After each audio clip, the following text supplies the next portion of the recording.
Habituellement, quand je me prépare le dimanche matin, je donne à ceux qui sont à la technique, je leur donne mon titre, je leur donne mon passage et jusqu'à maintenant, j'hésite quant au titre et j'hésite quant au passage à lire. Donc, je vais faire une chose. J'ai un même chapitre avec deux passages importants dedans. Je vais donner le passage doux à lire avec Déborah. Et moi, je vais lire le passage un peu moins doux. D'accord? Donc, on ouvre dans Philippiens au chapitre 3. Et Déborah va lire pour nous du verset 12 au verset 16. Et après ça, je vous indiquerai les versets un peu moins doux.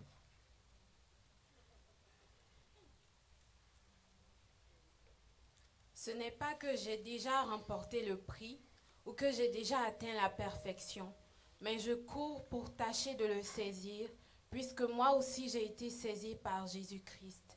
Frères, je ne pense pas l'avoir saisi, mais je fais une chose, oubliant ce qui est en arrière et me portant vers ce qui est en avant, je cours vers le but pour remporter le prix de la vocation céleste de Dieu en Jésus-Christ. Nous tous donc qui sommes parfaits, ayons cette même pensée. Et si vous êtes en quelque point d'un autre avis, Dieu vous éclairera aussi là-dessus. Seulement, au point où nous sommes parvenus, marchons d'un même pas. Amen. Dire Amen.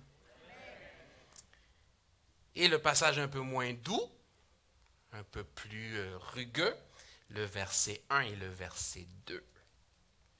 Au reste, mes frères, réjouissez-vous dans le Seigneur. Je ne me lasse point de vous écrire les mêmes choses, et pour vous, cela est salutaire. Prenez garde aux chiens. Prenez garde aux mauvais ouvriers. Ouch. Prenez garde aux faux circoncis. Est-ce qu'on peut quand même dire Amen? Seigneur, nous te bénissons et nous te rendons grâce parce que nous savons que lorsque tu nous réunis dans ta maison, c'est pour nous changer, pour nous transformer, afin, Seigneur, que nous prenions davantage chaque jour la ressemblance de Christ, notre Seigneur, notre Sauveur. Aujourd'hui, Seigneur, nous voulons disposer de nos vies tout entières devant ton trône de grâce, afin que tu opères parmi nous ce que tu désirais opérer. Tu avais déjà connu, préparé, planifié, pensé à cette rencontre de ce matin. Nous ne voulons, Seigneur, passer à côté d'aucune des bénédictions que tu as pour nous. Opère comme tu désires opérer, étends ta main et touche-nous. Nous t'avons prié en ton nom, Jésus.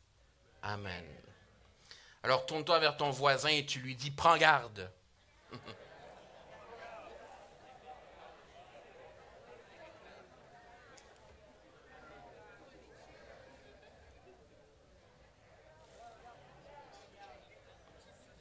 Après quoi on peut s'asseoir.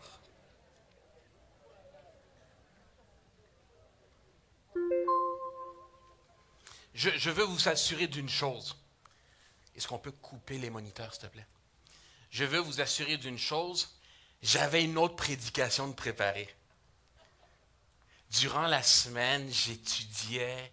J'étais tellement emballé par ce que je découvrais, parce que je mettais sur papier, que je l'ai même partagé avec mon épouse. J'ai dit, je suis en train de découvrir des choses, je lui ai envoyé.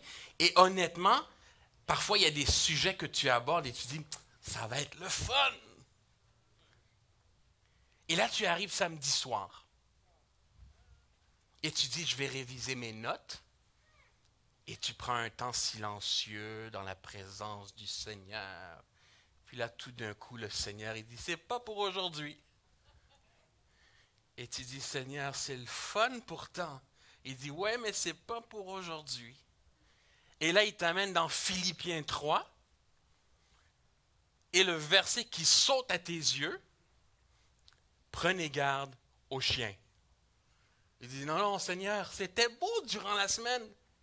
Hey, j'avais même un titre fantastique, les 6 P. Les 6 P du croyant ou les 6 P de l'Église. Vous allez avoir du fun quand je vais éventuellement, peut-être, on ne sait jamais, vous apporter ce message-là. Mais là, le Seigneur, hier soir, me ramène dans Philippiens 3 et je commence à lire et je dis, aïe, aïe, aïe, aïe, aïe.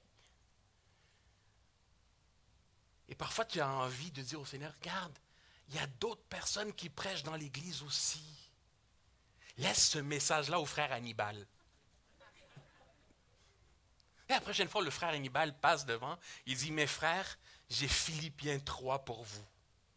Tu dis, laisse ce passage-là, Seigneur, au frère André, lorsqu'il arrive sur la tribune, qui dise à tout le monde, on va prêcher sur Philippiens 3. Et le Seigneur dit, non, c'est ce que j'ai pour demain matin. Il y a une expression que je vais traduire en français, qu'on a usuellement en anglais, il ne faut pas tuer le messager. Donc, je suis juste le messager ce matin. OK? Est-ce que je peux avoir quelques amens, sinon vous me faites peur, là? Je suis juste le messager. J'en ai pris autant sur ma tête que vous allez peut-être éventuellement, on ne sait jamais, en prendre ce matin. Ça a été aussi douloureux pour moi lorsque j'ai lu ce passage-là. Et soyons bien clairs, l'objectif de ce matin, ce n'est pas de prendre quelqu'un et de lui dire, voici comment tu es, sortir ta grosse Bible et puis tabasser sur sa tête à coups de versets et à coups de grosses Bibles Louis II en disant, voici, ça va finir par entrer. Non, ce n'est pas ça l'objectif. L'objectif qu'on doit avoir ce matin, c'est à la lumière de ce qu'on va partager, de se poser des questions sur nous-mêmes. À savoir, est-ce que le Seigneur pourrait être en train de parler de moi ce matin? Est-ce que le Seigneur pourrait parler de moi en me disant que j'ai l'attitude d'un chien? Est-ce que le Seigneur pourrait parler de moi en disant que j'ai l'attitude d'un mauvais ouvrier? Est-ce que le Seigneur pourrait parler de moi et dans certaines facettes de ma vie, me dire que j'ai l'attitude d'un faux circoncis? C'est juste ça l'objectif. Je ne pointerai personne, du moins si je pointe quelqu'un, je le fais par mégarde et je le fais sans y avoir pensé. Mais peut-être que le Seigneur va te pointer. Peut-être que le Seigneur, ce matin, va te parler et tu vas dire tout ce que le pasteur est en train de dire, est en train de parler de moi. Sache que je n'y suis pour rien. Je suis juste le canal. Mais on a commencé par une partie du passage qui est quand même plus agréable, plus douce, où Paul va affirmer que au sein même du groupe qu'on appelle l'Église, au sein même de sa famille spirituelle, on n'est pas tous d'un même opinion. On n'est pas tous d'accord totalement sur les mêmes choses. Qu'il arrive parfois que certains pensent une chose et que d'autres pensent une autre chose. Paul va même dire que rendu au point où on en est, qu'on puisse marcher d'un même pas. Et si on diffère de quelque manière de ce que lui commence à affirmer en tant qu'apôtre, Dieu sera aussi révélé. Il nous faut comprendre une chose importante. Tout ce qu'on appelle révélation de la part de Dieu est une grâce. Aucun d'entre nous, quant à ce que nous connaissons, ne peut s'enorgueillir. Aucun d'entre nous ne peut arriver ce matin en disant « ce que je connais, je le dois à moi-même ». Non. Tout ce que nous connaissons, tout ce que nous croyons, tout ce que nous professons vient tout simplement d'une grâce révélée de Dieu. Juste le fait que tu comprennes que tu es pécheur, juste le fait que tu comprennes que Christ est mort sur la croix pour ton péché, c'est une grâce. Parce que même cette connaissance aurait pu être coupée, aurait pu être interdite d'accès. Mais Dieu a permis dans sa grâce qu'il te soit révélé que tu es pécheur, que tu es pécheresse et que tu as besoin d'un sauveur. Christ aurait pu te cacher tout cela. Dieu aurait pu dire, je sais qu'ils ont besoin d'un sauveur, ils ne le savent pas, mais je ne leur dirai pas. Alors le fait que Dieu ait révélé à l'homme qu'il était pécheur, c'est une grâce que que tu ne méritais pas. Tout ce que tu connais, tout ce que tu déclares comme étant vérité, ça ne vient que d'une grâce de Dieu. Et les révélations ne sont pas données de façon innée lorsqu'on naît. Parfois, ça nous arrive de façon graduelle. Parfois, on connaît une chose qu'on prend comme certaine, assurée, déterminée. Et au fur et à mesure où on avance dans notre marche avec le Seigneur, on se rend compte que notre croyance se bonifie. Notre croyance s'affine. Notre croyance vient être un peu plus proche de la vérité certaine de Dieu. J'ai même cette assurance que lorsque je vais arriver là-haut, même si je suis attaché à la parole de Dieu, même si je prêche depuis un certain nombre d'années, même s'il y a des choses que je crois férocement, je suis certain que lorsque je vais arriver là-haut, le Seigneur va venir me taper sur l'épaule en me disant, Florent, tu te rappelles ce que tu prêchais là. Eh bien, c'était pas tout ça. Il manquait ceci et ceci. Même dans ce que je déclare comme pleinement vrai, il nous faut avoir cette humilité de savoir que nous ne connaissons pas tout sur ce sujet-là. Il y a des choses qui nous sont cachées et qui nous seront révélées dans le temps de Dieu. Le problème, c'est que très souvent, on s'enorgueillit d'une croyance, d'une révélation, d'une doctrine, d'une façon de faire les choses, et on pense qu'on connaît tout. Et nécessairement, si on connaît tout, c'est que les autres ne connaissent pas. Et ça se peut que les autres ne connaissent pas. Mais les autres ne connaissent pas tout simplement parce que Dieu n'a pas encore révélé. La révélation reste une grâce de Dieu. Plus j'approfondis la parole de Dieu, plus je me rends compte que de comprendre cette parole même est une grâce de Dieu. Je ne mérite pas de la comprendre. Je ne mérite pas que cette parole se révèle chaque jour davantage à moi. C'est une grâce qui vient de Dieu. La première chose que le chrétien devrait apprendre, c'est à être humble. Je répète, la première chose que le chrétien devrait apprendre, c'est être humble. Savoir que tout ce que je suis ne vient que de lui. Tout ce que je connais, tout ce que je peux, vient de lui, strictement de lui. Paul va dire qu'il n'est pas encore parfait. Ça veut dire que Paul, même dans ce qu'il est, au moment où il écrit ce qu'il écrit, il est conscient, je ne suis pas parfait. Tourne-toi vers ton voisin, tu vas lui dire une chose qui t'est assez facile. Dis-lui, tu n'es pas parfait. C'est pas trop pénible de dire ça, n'est-ce pas? Maintenant, retourne-toi encore vers le même voisin. Dis-lui, je ne le suis pas plus.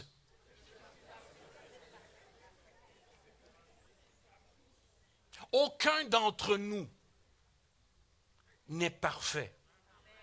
Aucun d'entre nous n'a la compréhension parfaite de Christ. Aucun d'entre nous n'a la compréhension parfaite de notre Dieu. Cette compréhension évolue, grandit. Plus je m'approche de lui, plus il se révèle à moi. Et je crois qu'il le fait exprès. Parce que si on s'était approché de lui et qu'il avait tout révélé d'un coup,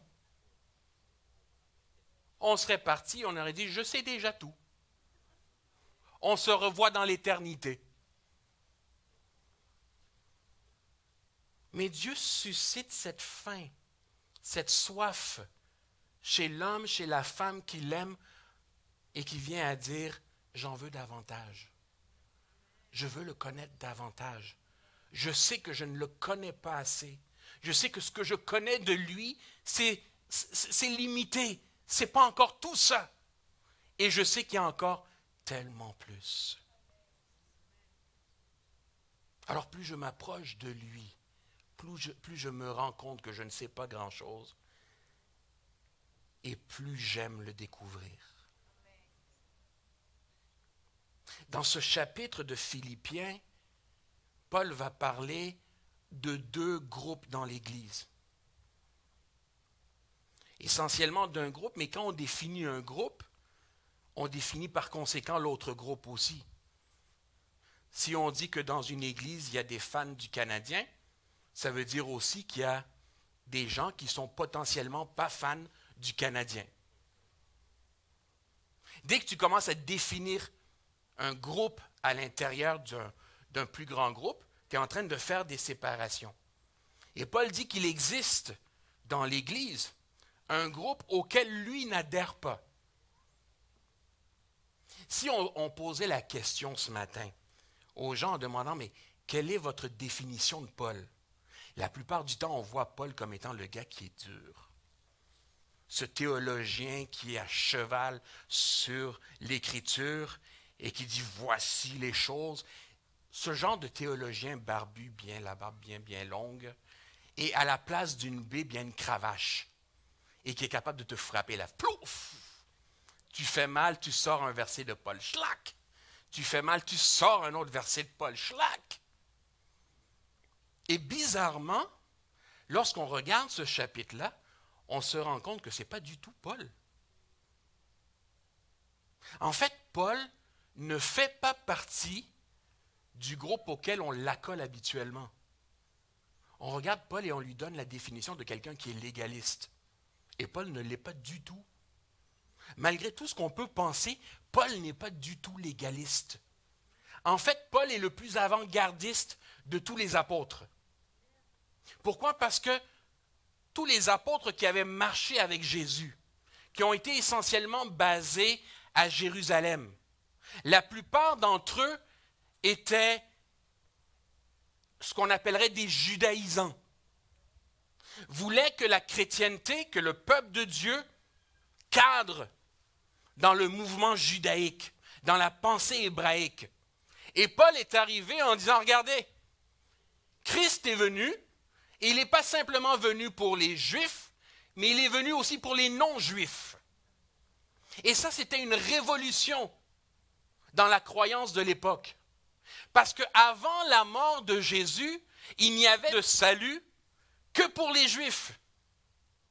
Mais lorsque Jésus va mourir, il ouvre les portes à toi et à moi. Et si aujourd'hui tu te sens visé par les propos de Paul, c'est parce que Paul a été nommé, surnommé, appelé l'apôtre des païens. L'apôtre de ceux qui n'étaient pas juifs. Paul va pousser plus loin. On regarde Paul, puis on se dit, ça doit être le gars qui est strict par rapport aux pratiques de l'époque et tout ça. Et Paul va dire, regardez, il n'y a ni juif, ni grec, ni circoncis, ni incirconcis. Plus d'hommes, plus de femmes. Paul est en train de briser des barrières de l'époque comme ça n'a pas de bon sens. Paul est avant-gardiste par rapport à l'époque dans laquelle il est. Et je pense que Dieu a permis que Paul soit avant-gardiste parce que Dieu, au fin fond de son cœur, savait qu'en 2014, on se réunirait ici un matin du mois de mai, puis on aurait besoin de cette parole-là. Paul a ouvert les portes de l'Église à toi et à moi. Je répète là, Paul a ouvert les portes de l'Église à toi et à moi. Parce que si on s'était limité à Pierre, tu n'y serais pas. Pierre t'aurait caché ce message-là. Pierre n'aurait pas été sur la place publique pour dire « Oui, les non-juifs peuvent embarquer avec nous ». Parce que Pierre était plutôt de ceux qui aimaient bien les non-juifs, mais il ne fallait pas qu'on le publicise. Et Paul te l'a réprimandé à un moment donné pour dire « Ce que tu fais n'est pas correct ». Tu as un message lorsque tu es avec les non-juifs, et lorsque tu te rapproches des juifs, tu as un autre message. Et Pierre a été obligé de changer sa façon de faire. Pierre a été obligé d'évoluer dans son approche. L'Église de Jérusalem a été influencée par la petite église fille qui était Antioche. Antioche était l'église qui était ouverte à ceux qui n'étaient pas juifs. Et l'église de Jérusalem était l'église des Juifs, des chrétiens juifs. Mais l'église de Jérusalem a été énormément influencée par l'église d'Antioche. Tout ça pour vous dire que Paul va être confronté à ceux qu'on va appeler des légalistes. Et je suis sûr que lorsque je dis le terme légaliste, chacun d'entre vous avait le nom de quelqu'un qui vous monte à l'esprit. Vous n'êtes pas obligé de dire amen, juste sourire. Mais à chaque fois qu'on pense au terme légaliste, tu as le nom de ce frère, de cette sœur, de cet homme, de cette femme. Mais j'aimerais te dire une chose. Il n'y a aucun légaliste qui sait qu'il est légaliste. Parce que quand tu es légaliste, c'est juste normal ce que tu crois. Tu ne sais même pas que tu l'es. C'est un peu comme, il n'y a aucun orgueilleux qui sait qu'il est orgueilleux. Je répète, il n'y a aucun orgueilleux qui sait qu'il est orgueilleux. Parce que tout orgueilleux pense qu'il est humble.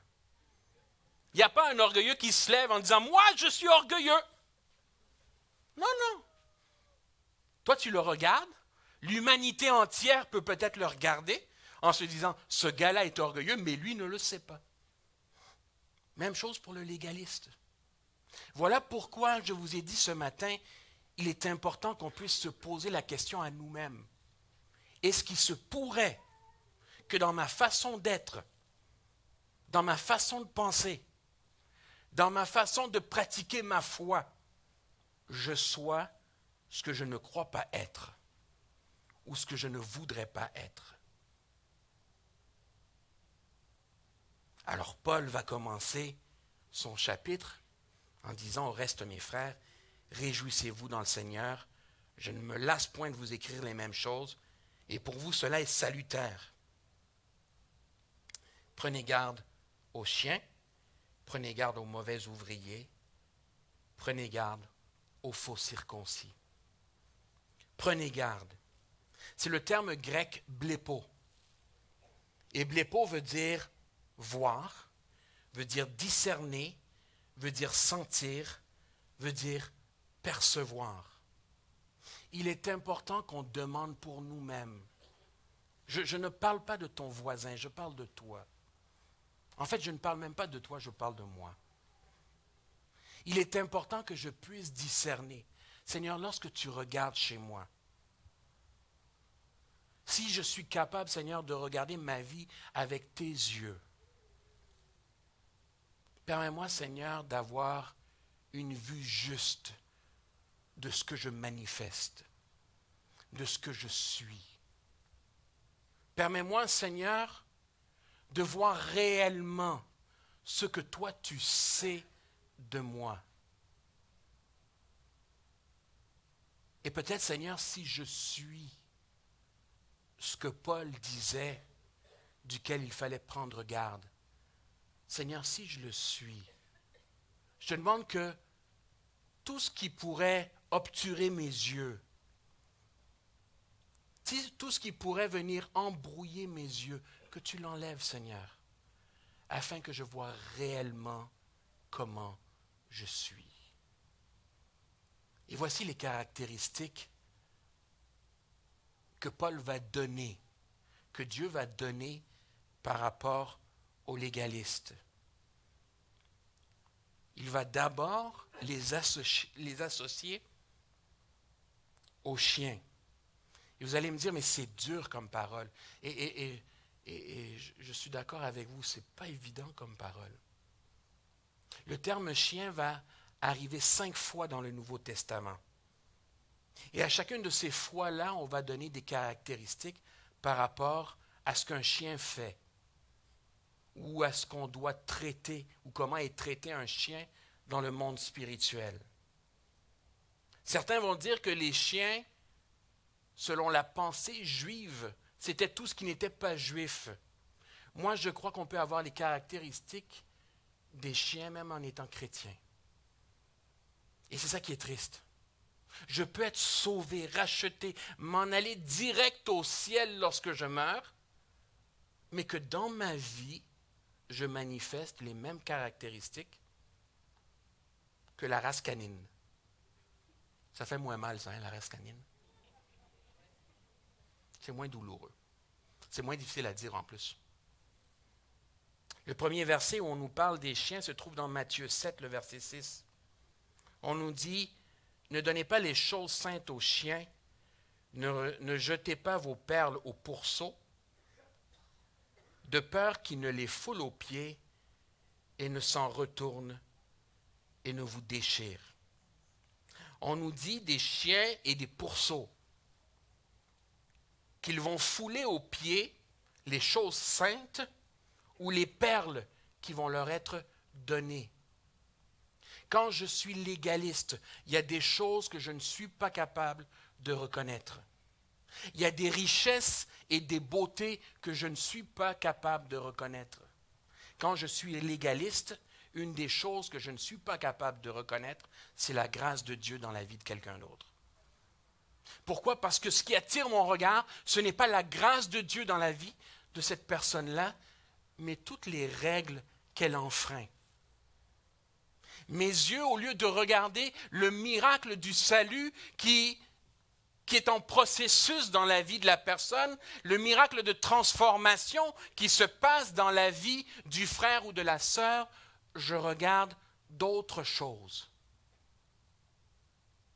Au lieu de me réjouir du salut qui s'est emparé de cette vie, je regarde la couleur de sa chemise, je regarde le type de tissu qu'il a utilisé pour son pantalon, je regarde sa façon de taper des mains, je regarde sa façon de lever les bras. Tout ça, au lieu de regarder la grâce qui est en train de se manifester chez ce frère et chez cette sœur.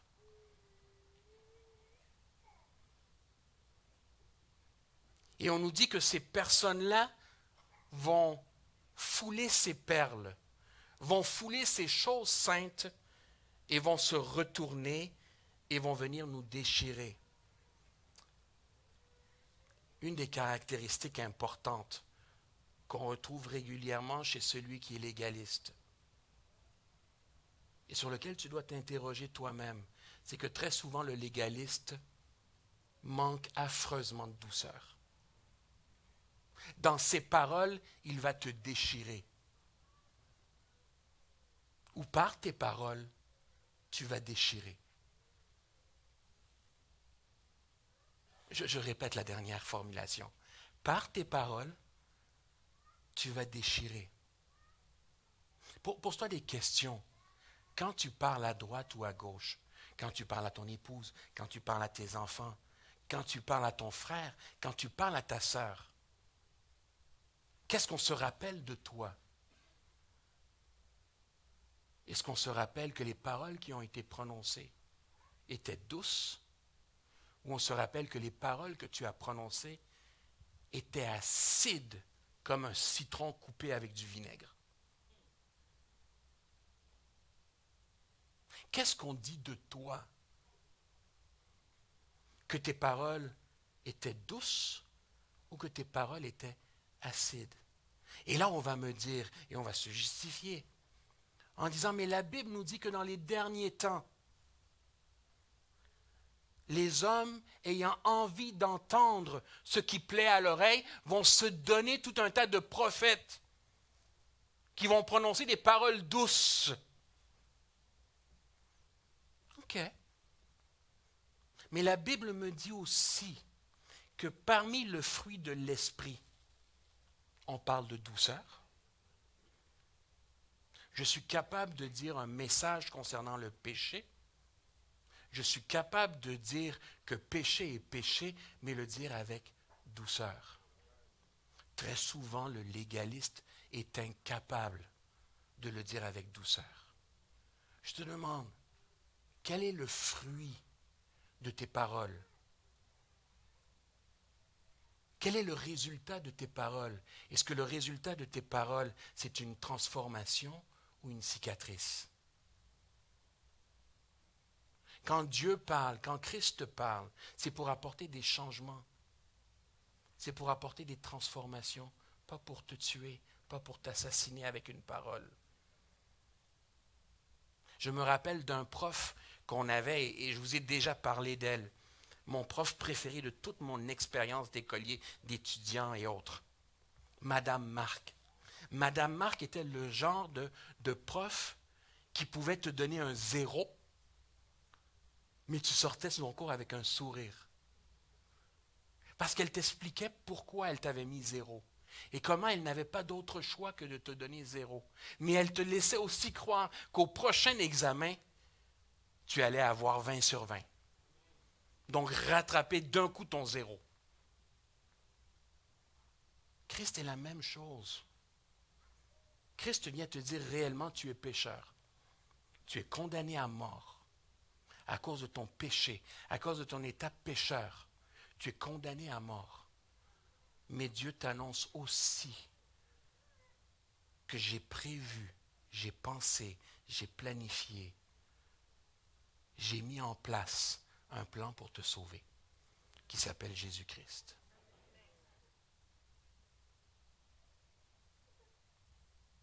On nous dit aussi des chiens dans Luc au chapitre 16.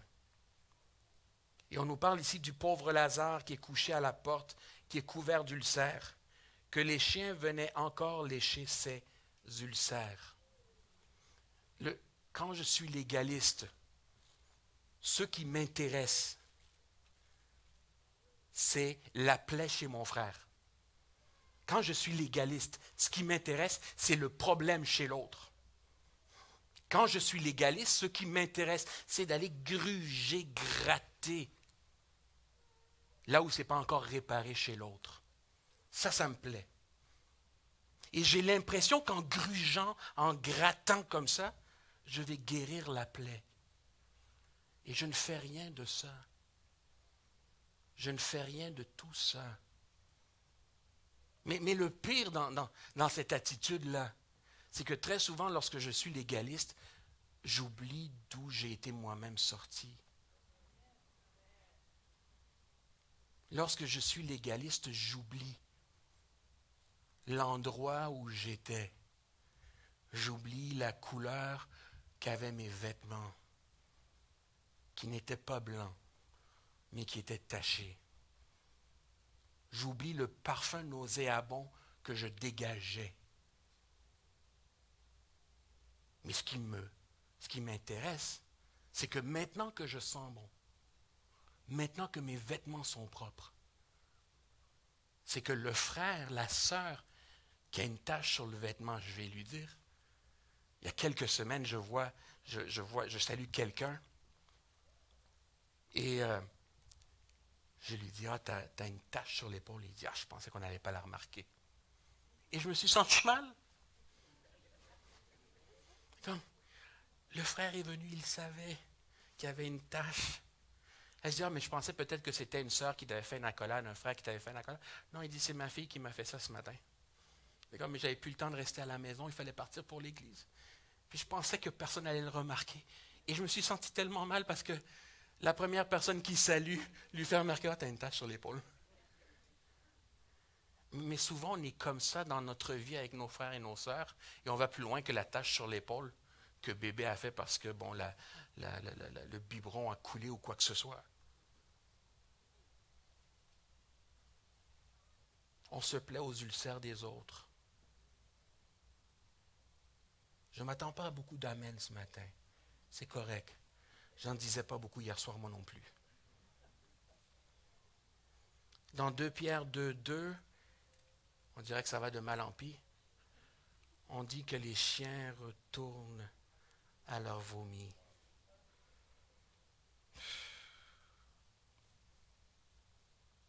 C'est comme si le chien est en train de rendre quelque chose qu'il n'aime pas, quelque chose qui n'était pas bon,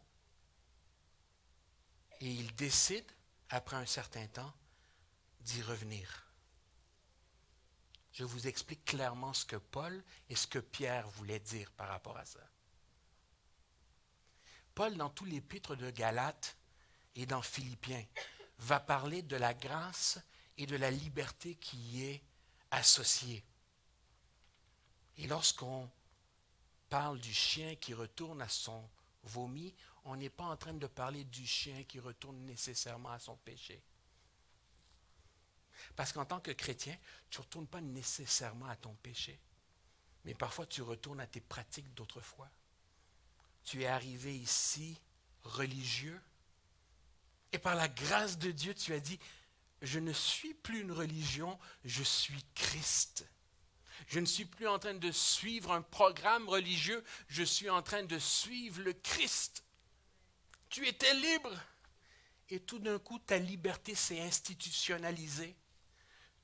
Ta liberté s'est fait programmer, s'est fait embrigader, s'est fait emboîter, et tout d'un coup, tu deviens aussi religieux que tu l'étais avant. Tu n'as peut-être plus la même religion qu'avant, mais tu en manifestes la même vie. Il y a des choses qu'on a laissées de côté parce qu'on s'est dit que ce n'était pas bon, mais si on n'y fait pas attention, on y retourne. Voilà pourquoi Paul disait, prenez garde, parce que ça peut tous nous arriver. Cette semaine, avant tous les repas, bien sûr, avec mon épouse, on prie pour remercier le Seigneur pour la nourriture. Et je fais une prière, et mon épouse, quand je lève les yeux, mon épouse me regarde bizarrement. Du genre, ça va? Je dis, ouais. Et là, je fais une confession que je ne voudrais pas faire, mais je la fais quand même. Et là, je lui dis, ouais, j'étais tanné de prier de la même manière à chaque fois qu'on mange. Parce que je me suis rendu compte qu'après un certain nombre d'années, à tous les repas, c'était la même formule. Fait qu'à un moment donné, cette semaine, je me suis rendu compte que j'étais religieux juste avant mon repas. Et pourtant, ma prière était belle. Merci. On n'a jamais mangé ensemble, mais il est à la fois que ma prière était belle. Ma prière avant mon repas était belle. Les mots étaient posés. Hey, j'avais eu 20 ans pour préparer cette prière-là. Je veux dire, je l'ai essayé, j'ai changé un petit mot à un moment donné, puis un petit autre mot, puis tout d'un coup, c'est comme, ça, c'est la prière parfaite. Et avant chaque repas, honnêtement, je priais de la même manière. Il nous faut être aux aguets, parce que je peux devenir religieux. Dans des choses aussi simples que la prière avant le repas. Et là, j'ai commencé et je me force, je fais un effort. Attendez, ce n'est pas évident de quitter la religion pour embarquer dans la liberté. Vous pensez que c'est facile? Ouais, la liberté, tu fais ce que tu veux, ouais, mais encore faut-il savoir quoi faire. Hey, ça fait 20 ans que je suis habitué à prier de la même manière avant un repas. Puis honnêtement, là, je ne suis pas le seul dans la salle qui fait ça. Il ne va pas dire, le pasteur priait de la même manière depuis 20 ans, vous aussi. Et ce n'est pas évident. Ça me demande un effort. De dire, non Seigneur, quand je vais m'asseoir devant mon bol de soupe, je vais te dire merci, mais pas tout le temps de la même façon. Je vais peser mes mots. Je veux que mes mots comptent. Parce que sinon, qu'est-ce que je suis? Religieux. Et voilà, parfois on peut avoir abandonné la religion et retourner à la religion sans même s'en rendre compte. Voilà pourquoi il nous faut être vigilants. Voilà pourquoi il faut être sur nos gardes. Et le dernier passage qui nous parle des chiens, c'est dans Apocalypse. Encore là, un verset qui n'est pas évident, mais vous en avez déjà eu une bonne dose jusqu'à présent, fait que vous êtes capable de le prendre. Apocalypse 22, 15 nous dit « Dehors les chiens, les enchanteurs, les impudiques, les meurtriers, les idolâtres et quiconque aime et pratique le mensonge. » Le verset se passe d'explication. Il met ceux qui ont les pratiques comme les chiens, au même titre que les enchanteurs, les impudiques, les meurtriers, les idolâtres et quiconque aime et pratique le mensonge. Paul va dire, prenez garde aux chiens, prenez garde aux mauvais ouvriers. Mauvais ouvrier, mauvais c'est le terme kakos. De kakos, on a tiré différents termes, donc cacophonie. On sait tous ce qu'est une cacophonie. Une cacophonie, c'est une symphonie qui n'a pas de bon sens. C'est un ensemble de bruits qui n'ont aucun lien les uns avec les autres et qui ne rendent pas aux notes que tu es en train de jouer l'honneur qui devrait lui être rendu. Tu sais, tu veux jouer du Beethoven, tu veux jouer du Mozart, du Chopin, tu te mets devant le piano, puis tu pianotes n'importe où, dans n'importe quel rythme. Tu as un coup fort, un coup faible, tu y vas à droite et à gauche. Ça fait du bruit, mais ça ne fait pas une symphonie. Ça fait une cacophonie. Caco veut dire de mauvaise nature, de nature incorrecte, avec une pensée erronée, mais ça va plus loin. Caco veut aussi dire qui est destructif. Les mauvais ouvriers sont destructifs. Soyons clairs, quand je manifeste cette attitude légaliste, je ne suis pas en train d'apporter la vie. Je ne suis pas en train d'apporter la vie. Lorsque je ramène le croyant à une loi, peut-être pas la loi judaïque, peut-être pas la loi mosaïque de Moïse, mais la loi chrétienne. Parce que soyons honnêtes, on a une loi chrétienne. L'Église a créé une loi chrétienne. On s'en est distancé petit à petit avec les années. Mais je vais vous parler de moi. Quand je suis arrivé à l'Église, tout petit, 7 ans, il était inconcevable que je ne vienne pas à l'Église avec une chemise blanche. J'avais une chemise blanche. J'avais une cravate. J'avais un pantalon, mais plissé. Mais plissé. Il y avait un pli devant là, mais parfait, et le pli devait être parfait derrière. Les souliers lustrés, lustrés, lustrés, lustrés. J'avais presque la coupe que j'ai aujourd'hui. Presque. Sauf que l'arrêt sur le côté devait être beaucoup plus marqué. Vous voyez une photo de moi, à cette époque, vous allez dire, il était cute. Et c'est vrai, j'étais cute. Mais j'avais l'air d'un vendeur d'aspirateurs. J'étais cute. Mais j'avais l'air d'un vendeur d'aspirateurs. Mais en fait, tous les gars dans l'église étaient aussi cute que moi. Et on avait tous l'air de représentants d'Electrolux. Vous voyez, à cette époque-là, je n'aurais pas pu me présenter devant vous, comme on le fait depuis un certain temps maintenant, sans cravate. Là, je vous dis d'où on est. Je ne pouvais pas me présenter sur la tribune sans cravate. On n'aurait pas pu se présenter en manche courte sur la tribune. Je sais, ça fait mal ce que je dis. Mais c'était ce que nous étions. Et je me rappelle d'avoir vu parfois des gens passer sur la tribune de façon irrespectueuse. Hey, j'avais 7 ans, mais je savais ce qu'il fallait faire. J'ai déjà vu quelqu'un passer sur la tribune sans cravate. J'avais 7 ans, mais je savais que ça ne se faisait pas. Donc, il ne faut pas se mettre la tête dans le sable. Nous tous,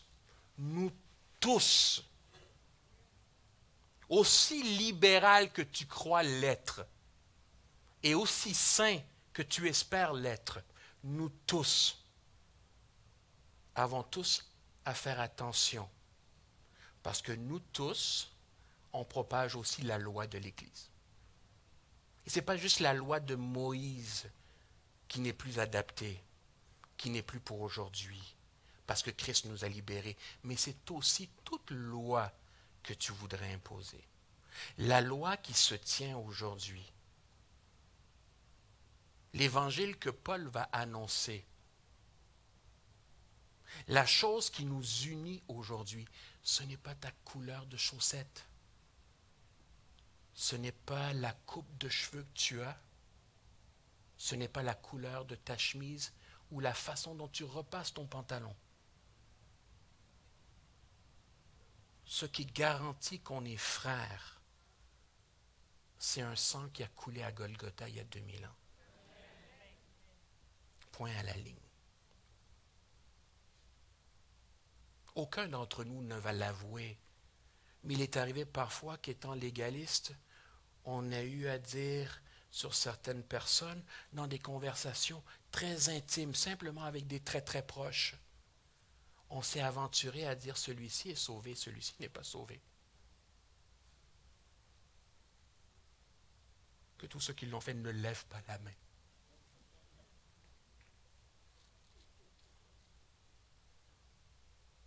On est allé aussi loin que ça. De regarder un frère puis dire il ne l'a pas.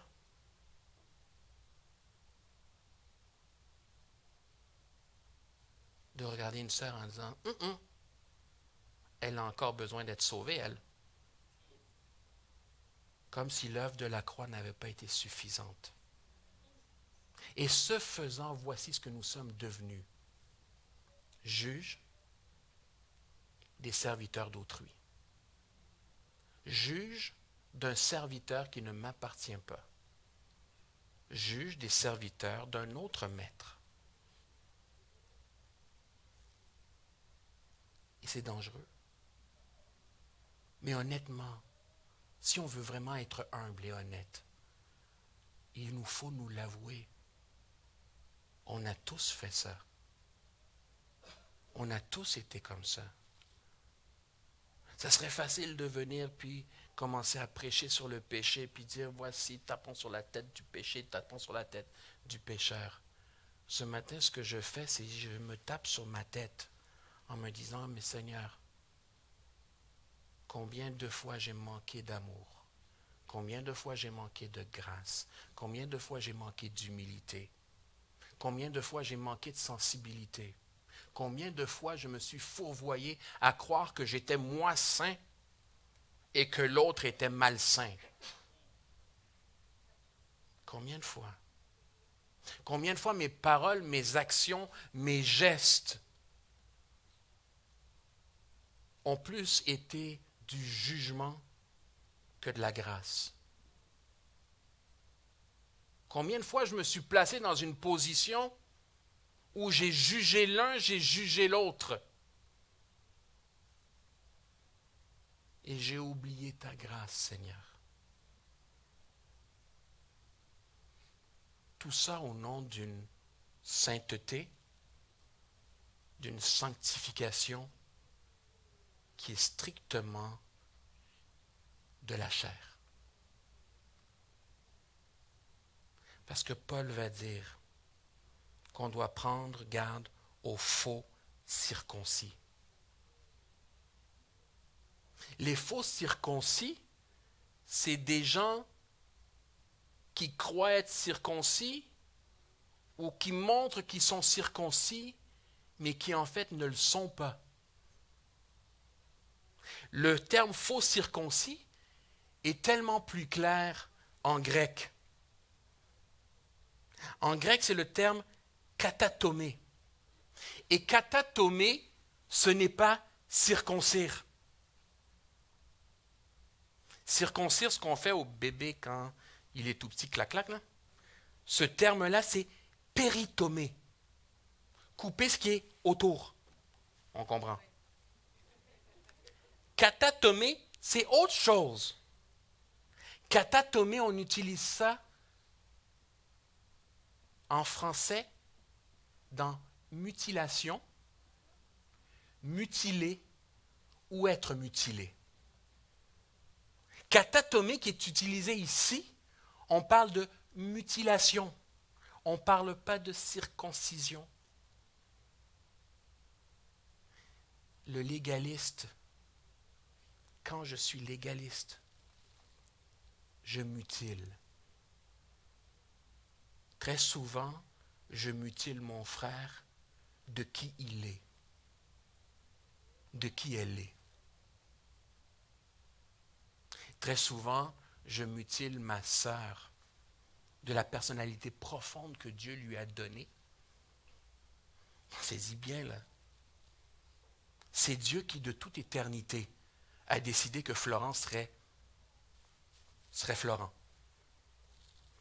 De toute éternité, Dieu a décidé que ma personnalité serait celle que j'ai.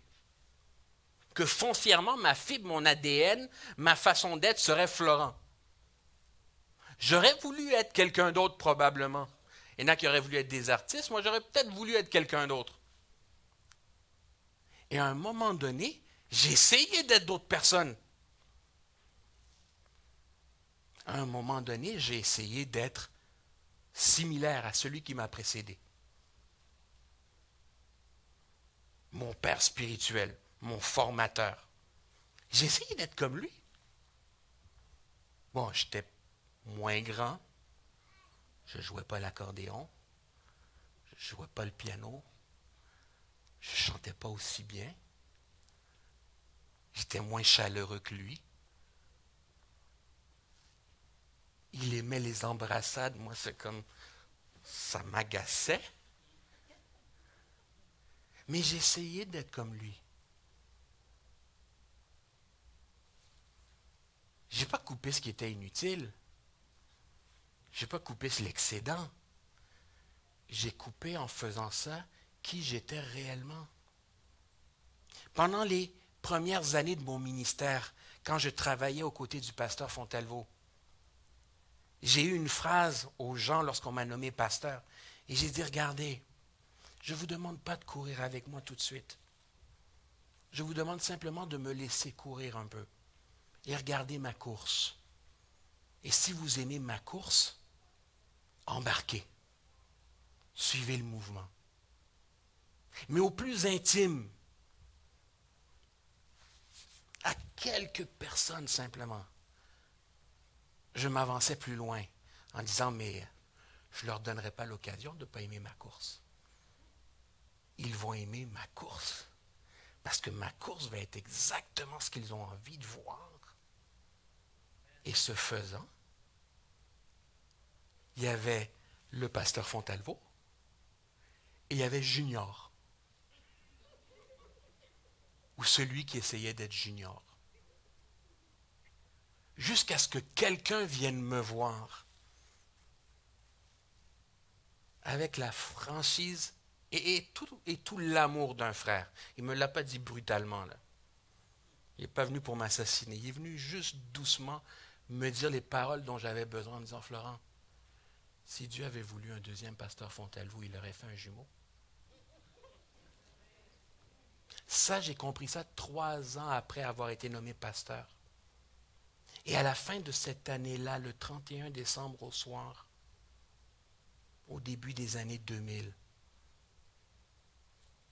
peu s'en rappelleront. Mais au 31 au soir, je suis passé devant, on avait l'habitude, en tant que pasteur, de souhaiter nos vœux de bonne année, de donner un petit témoignage pour finir l'année. J'ai dit, regardez, je veux m'excuser de ne pas avoir été qui je devais être et qui j'étais. En essayant d'être quelqu'un d'autre, j'ai volé au peuple de Dieu qui j'étais.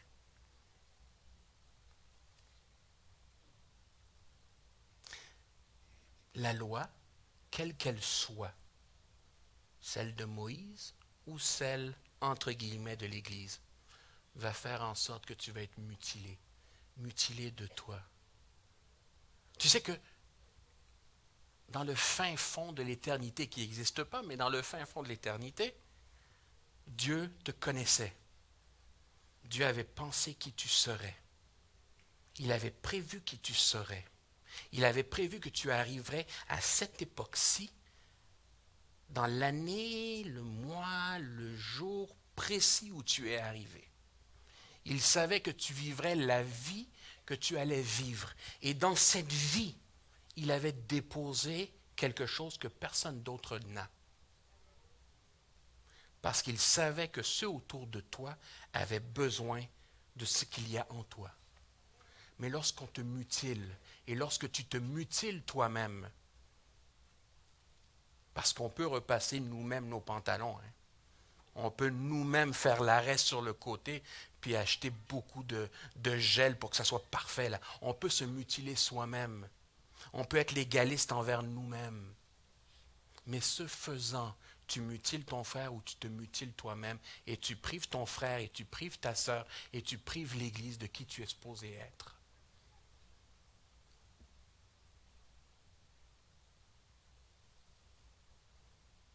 Combien de fois, Seigneur, je me suis mutilé ou combien de fois, Seigneur, j'ai mutilé autour de moi? Combien de fois j'ai essayé de couper la personnalité de mon frère pour qu'il cadre dans ce qu'est le parfait chrétien?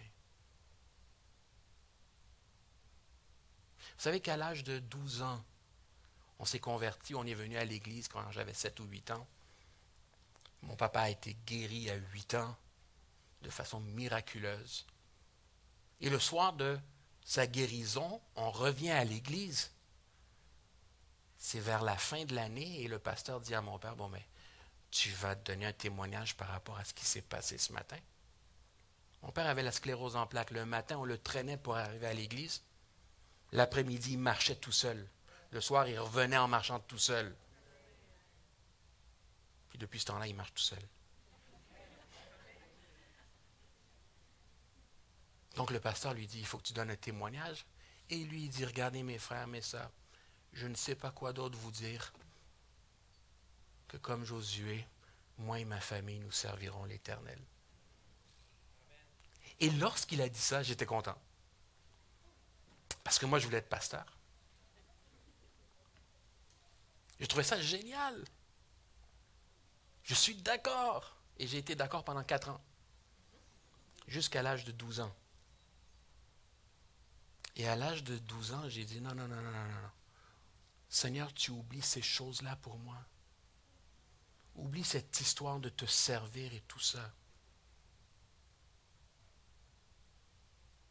Et je ne sais pas si j'étais en avance sur mon âge ou quoi, mais la raison pour laquelle je ne voulais pas servir le Seigneur, c'est parce qu'à l'âge de 12 ans, j'étais le fils du miraculé. J'étais le fils du premier missionnaire de l'EAJC. Et je sentais une pression sur moi. Et je me disais, si un jour j'ai des enfants, je ne veux pas que mes enfants subissent la même chose. À l'âge de 12 ans, j'étais conscient que j'étais en train d'être mutilé. On ne le faisait pas pour être méchant. On ne le faisait pas pour me tordre un bras dans le dos. On ne le faisait pas avec de mauvaises intentions. On le faisait avec de bonnes intentions. Parce que il fallait que Florent ait la coupe sur le côté, les souliers qui luisent, le pantalon bien repassé, la chemise blanche puis la cravate. Il fallait que Florent lève les bras au bon moment. Mais tout ça, je me disais, c'est une pression que je ne veux pas que mes enfants vivent. Je n'étais pas en train de dire que Dieu était mauvais, que Dieu n'était pas gentil, que Dieu n'était pas bon. Je savais que Dieu était bon. J'aimais profondément Dieu. Mais je ne voulais pas être mutilé et je ne voulais pas que mes enfants soient mutilés. Alors je vous lance juste cette réflexion-là. Moi, à 12 ans, j'en étais conscient. Est-ce que ça se pourrait qu'on ait de nos frères, de nos sœurs, de nos jeunes gens, de nos jeunes filles, de nos filles, de nos fils, de nos oncles, de nos tantes, qui aient pris la même décision que moi j'avais prise à 12 ans, en disant, Seigneur, regarde mon dos, c'est la dernière chose que tu vois parce que je m'en vais. Est-ce que ça se pourrait que l'Église, aussi sainte que nous croyons être, et je ne parle pas du corps de Christ, je parle du groupe local d'individus que toi et moi nous sommes, est-ce que ça se pourrait qu'on ait perdu des frères et des sœurs parce qu'on a mutilé des gens? Parce qu'on a manqué de douceur? Parce qu'on a manqué d'amour? Ce matin, je m'interrogeais, mais à savoir, mais qu'est-ce qui découle de moi? Qu'est-ce qui m'environne? Qu'est-ce que je laisse autour de moi? La Bible dit qu'on dégage un parfum, mais le parfum qu'on dégage, le parfum que je dégage, c'est quoi? Est-ce qu'il est agréable? Ou lorsque je rentre dans une pièce, on dit je vais fuir? L'image que je donne, est-ce que c'est celle qui fait en sorte que, oui, j'ai envie d'être l'imitateur de cette personne-là? Ou c'est celle, non, jamais je ne l'imiterai? Voyez-vous, j'ai eu un modèle dans ma vie qui était le pasteur Fontalvo. À 8 ans, je me lève, je vais voir papa et je lui dis un dimanche matin, quand je vais être grand, je vais être pasteur. Pourquoi? Parce que pour moi, le plus grand, le plus bel exemple, le plus merveilleux, c'était le pasteur que j'avais. À 14 ans, on était en France. Il y avait un tas de scandales qui se passaient dans la chrétienté. Des grands hommes de Dieu qui chutaient, puis tout ça. Et je lui écris pour l'assurer de mes prières. J'ai 14 ans, je suis en France, lui il est à Montréal. Et je dis, vous savez quoi? Actuellement, je ne veux pas. Assurément, je ne veux pas. Mais si éventuellement, je devais dire oui à l'appel de Dieu, j'aimerais servir à vos côtés. J'avais 14 ans. Mais pourquoi j'avais envie de servir à ses côtés? Parce que l'exemple d'homme qu'il me donnait, c'était le genre de serviteur que j'avais envie d'imiter. Je te pose la question. Mais sois honnête juste avec toi-même. Je me pose la même question pour moi-même. Honnêtement, est-ce que mes jeunes frères et mes jeunes sœurs, la génération qui s'amène, est-ce qu'elle a envie de m'imiter? Quand je ne serai plus là, est-ce que je me rappellerai, est-ce qu'on se rappellera plutôt de moi comme quelqu'un qu'on avait envie d'imiter? Ou quelqu'un qu'il ne faut pas du tout imiter? Je dis parfois, il y a des gens de qui on apprend quoi faire. Il y a des gens de qui on apprend quoi ne pas faire. Quel est le legs que tu laisses autour de toi? Et oublie cette histoire-là. Oui, mais la Bible a dit que si on suivait le Seigneur, on allait être rejeté de tous. La Bible a dit que le chemin que le Seigneur nous trace devant nous est un chemin qui est resserré et étroit. On y dépeint même des épines sur les côtés. C'est ardu comme chemin. Je ne suis pas en train de dire ce matin, que ce soit très très clair, je ne suis pas en train de dire ce matin que l'évangile de grâce est un boulevard vers le péché. Je ne suis pas en train de dire ça.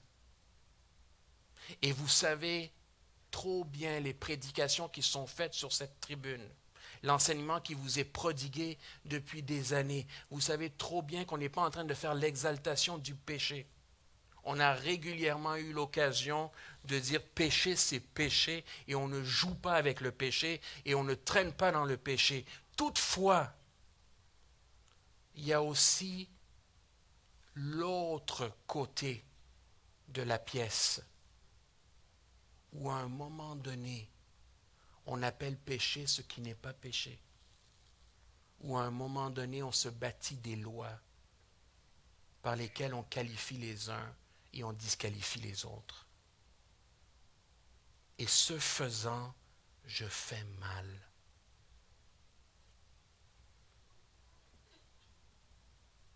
Ce matin, c'était juste une invitation pour toi et une invitation pour moi à me demander, se pourrait-il, Seigneur,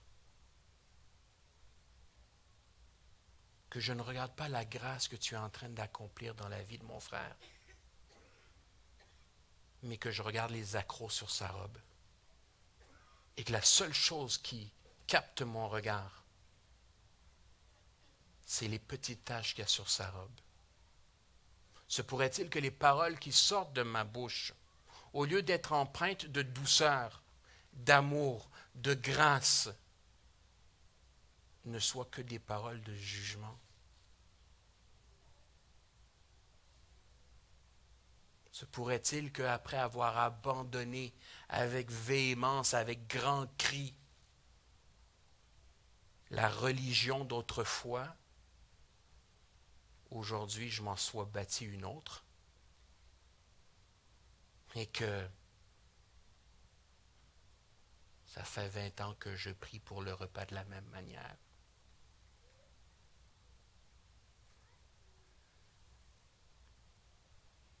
Se pourrait-il que, en tant qu'ouvrier, j'ai semé autour de moi de la destruction,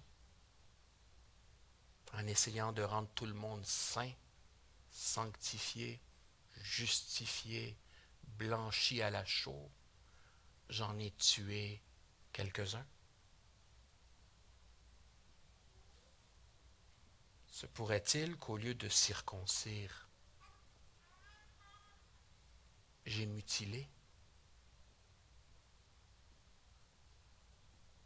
Se pourrait-il que mes actions mutilent mes frères?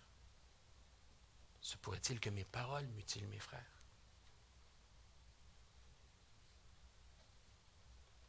Prenez garde. Voici ce que disait Paul. Mais Paul savait que tout le monde n'était pas rendu au même endroit.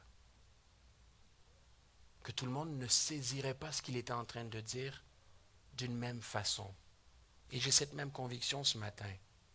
Chacun d'entre vous aurait perçu cette prédication, perçu ces paroles selon l'endroit où ils sont aujourd'hui. Je sais aussi que même si vous différeriez d'opinion par rapport à moi, que le Seigneur est capable de vous éclairer. Mais là où on en est rendu, marchons de même pas. Marchons de même pas.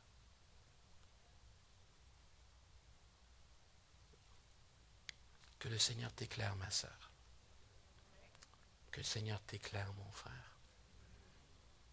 Et que le Seigneur éclaire votre pasteur. On va se lever. Les musiciens peuvent s'approcher.